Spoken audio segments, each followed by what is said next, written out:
The PodConX studios high in the Rockies at the beautiful Beaver Creek Resort. This is a special cannabis crowdfunding episode of the Raising Cannabis Capital Show. A feel of discontent, I'm finally facing it all, fearless.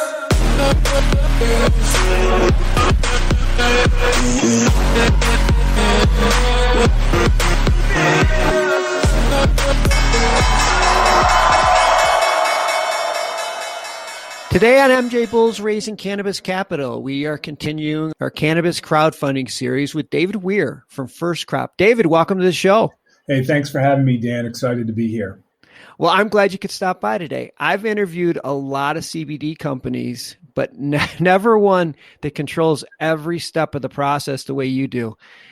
Before we get into the how, can you tell us why it's so important for you to control your product from seed to sale?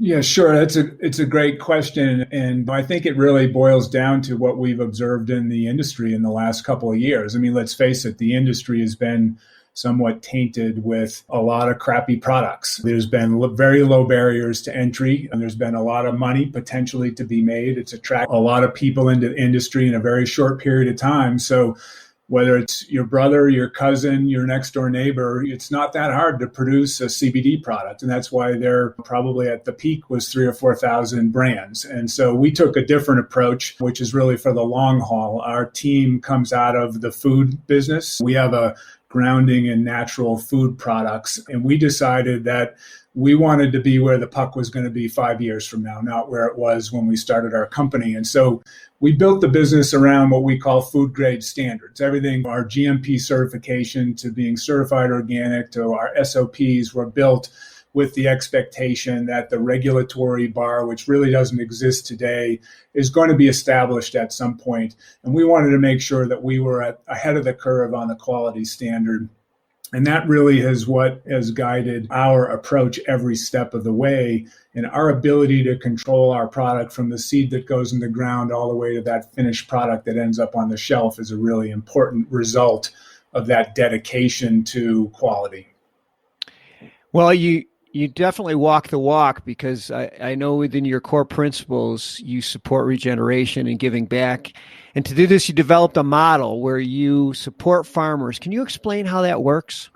Yeah, so we really founded our business around the inspiration that we took from a group called the Capital Institute. So a very long time friend of mine started Capital Institute and really focused his energies around a career in finance, where he identified the fact that we live on a planet that has finite resources, but we have an economic model that requires perpetual growth. And that obviously doesn't work. And so he took a long time looking at what he would call healthy biological systems and tried to apply his finance expertise to economic systems and business practices, and has developed what he's defined as 8 regenerative principles. We took those principles from the Capital Institute and we're putting them into effect in our company every day. So things like empowering your partners in ways that help them be successful, financial inclusion, taking the people that help you be successful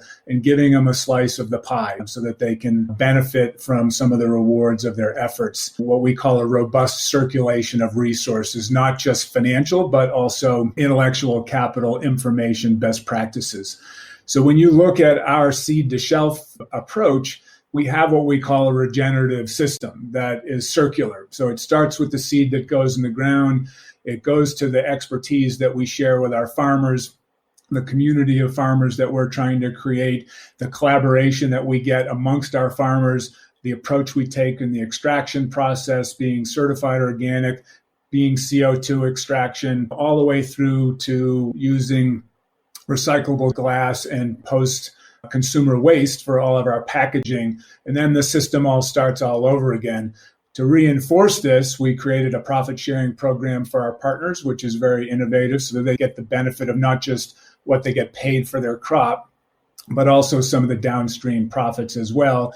And then we have a foundation where we share some of our profits with the foundation to make grants back into these rural communities to help them fight some of the challenges that they're dealing with these days.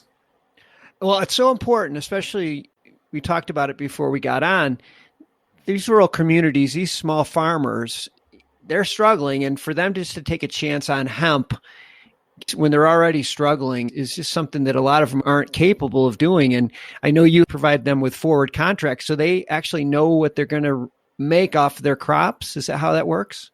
Yeah, that's correct. So we help them transition to commodity crops that they've been struggling to make a profit, on, and have been teaching them how to grow hemp. Everything from helping with providing them with subsidized seeds to lower the barrier to entry. We help them make decisions around seed genetics. We teach them how to plant it, how to grow it, how to harvest it, how to dry it, and then we buy it from them at the end of the year. And so it's a turnkey solution for them, gives them some certainty, a little bit of risk sharing along the way. And then through the profit sharing program we have, to the extent that we're successful in selling that finished product, then they get some benefit from that down the road as well.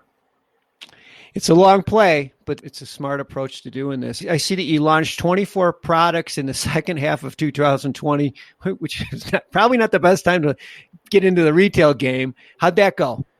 Well, it wasn't obviously in the business plan to be launching our consumer products into the teeth of a pandemic. But based on the challenges, we have a very nimble team. We adapted. We did a couple of things. We did manage to get all of our products rolled out last year, despite some supply chain challenges on the packaging side and things that everybody was struggling with. But in the third and fourth quarter, as you mentioned, all of our CBD products, which are 15 CBD products, launched.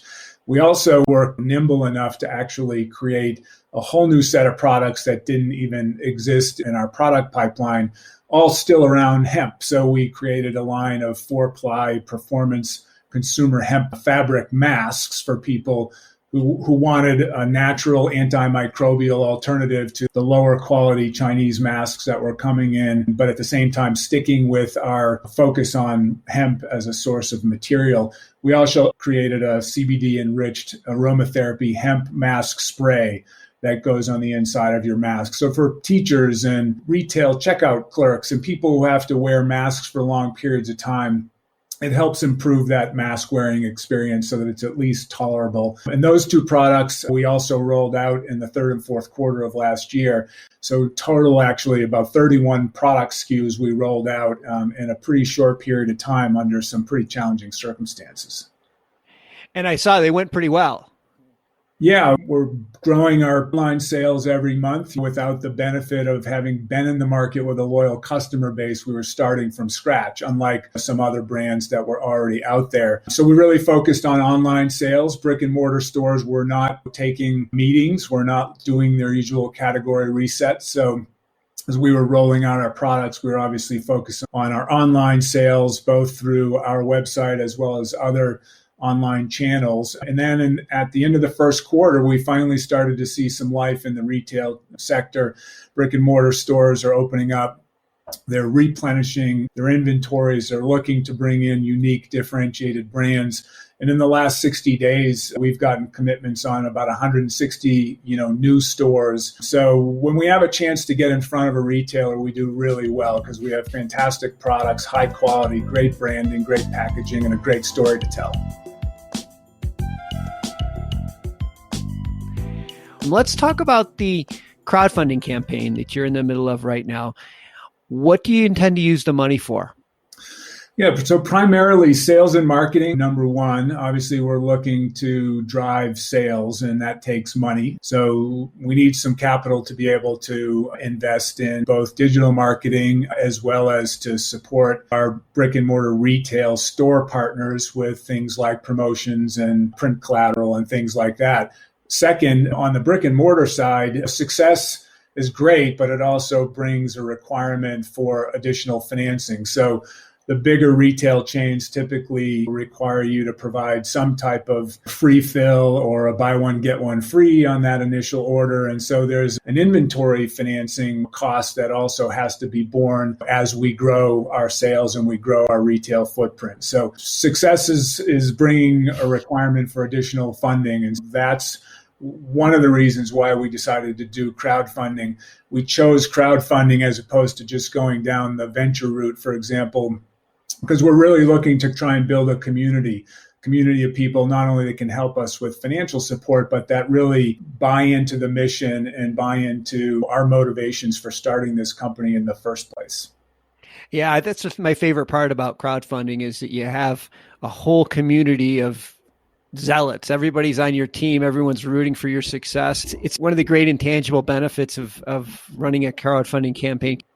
And as I said, we're really trying to build a community here. And I would love it if we could scroll forward and 10 years down the road that our company is owned by lots of little investors who believe in our mission and love our products. And we've really built that kind of movement in that community and given people the opportunity to own a share of the company. That would be a capstone success, I think, for our founding team. Oh, I think it would be such an honor to be running a company like that and knowing that you made a lot of people happy and successful. And we'll have all of First Crop's crowdfunding information in the show notes. If you're interested and if you want to learn more about it, I recommend you go to the MicroVentures website. They have some really great videos about the company on the MicroVentures website. And take a look at it. If it makes sense, I think this is going to be one of those good investments. You're going to be happy you did. David, I wish we had more time, but I'm really excited for you guys. You're really onto something. Thanks for being on the show today. Yeah, well, thanks for inviting me on and for sharing the word and the gospel. We appreciate it. I feel a discontent. I'm finally facing it all.